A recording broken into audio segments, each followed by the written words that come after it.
ایک اللہ کی ذات ہے، تو پھر اللہ کا پیغام سمجھنا آسان ہے کہ اسے حق ہے کہ انسان مرد کیوں پیدا کیا اور اس ذات نے عورت کو کیوں پیدا کیا۔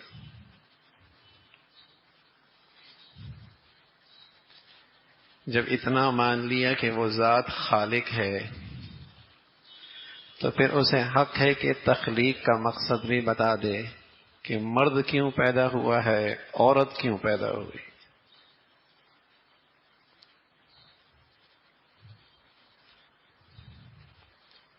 وہ قومیں جو اللہ کو مانتی نہیں، وہ مرد عورت کی زندگی کے معاملے میں آزاد ہیں، لیکن مسلمان اپنے اللہ کو مانتے ہیں، اور اللہ نے اپنے پیغمبر کے واسطے سے یہ بتایا کہ مرد کا کام یہ ہے، عورت کا کام یہ ہے۔ یہ دونوں الگ صنفیں ہیں، شخصیتیں الگ الگ ہیں، اور یہ بات مشاہدے میں ہے، فطرتی ہے کہ جو صلاحیتیں مرد میں ہیں وہ عورت میں نہیں، جو عورت میں ہیں وہ مرد میں نہیں۔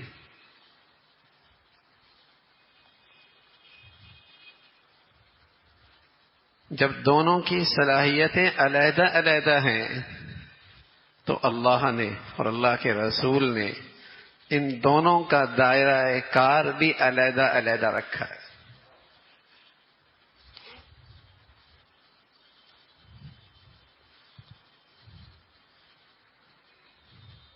آج باطل کے پاس پروپیگنڈے کی طاقت ہے، غلبہ اور قوت کا حصہ اس کے پاس ہے، تو بس اوقات مسلمان جو دینی صحبت سے محروم رہتا ہے اور قرآن کی تعلیمات سے دور ہو چکا ہے، اس کے پروپیگنڈے سے متاثر ہو کر وہ بھی اس صنف نازک اور اس عورت کے بارے میں گمراہ کن نظریات رکھنے لگتا ہے۔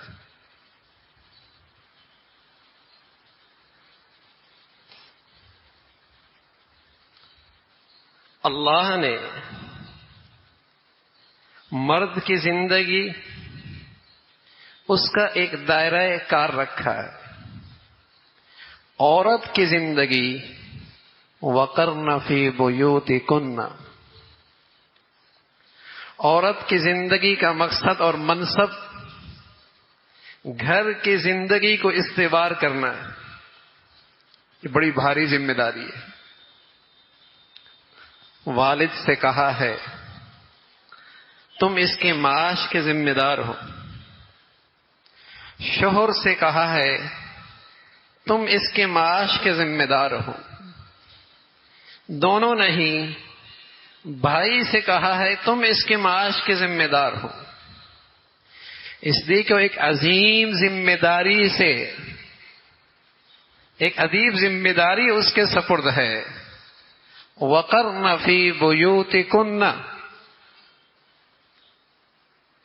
تم نے یہ گھر کی ذمہ داری نبھانی ہے۔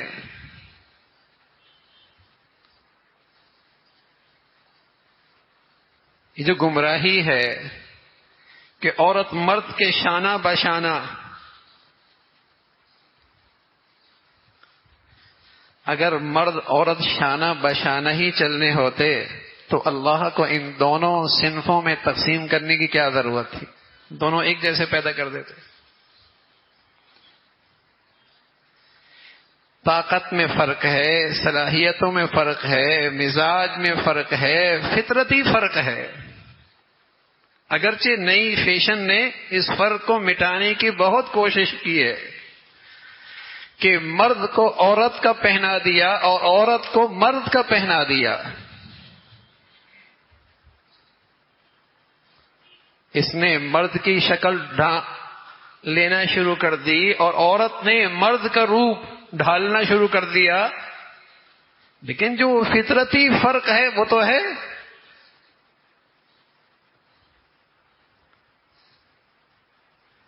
دونوں کی زندگی کا دائرہ کار الگ ہے. وَقَرْنَ فِي بُيُوتِكُنَّ جب قرآن اترا ہے تو اس وقت اس امت کی سب سے بڑی خواتین ہیں جن کی پاکیزگی اور طہارت کے کیا کہنے. امہات المؤمنین، اللہ کے نبی صلی اللہ علیہ وسلم کے ازواج، جہاں پاکیزگی انتہا پر ہے. عفت اور پاک دامنی روئے زمین پر ایسی کوئی مثال نہیں ہے. ان سے بھی کہا جا رہا وَقَرْنَ فِي بُيُوتِكُنَّ، اور اس کے ذریعے ساری امت کے ماں بہن بیٹیوں کے لیے سبق ہے، پیغام ہے کہ یہ عورت کا عظیم الشان منصب ہے گھریلو زندگی کو استوار کرنا.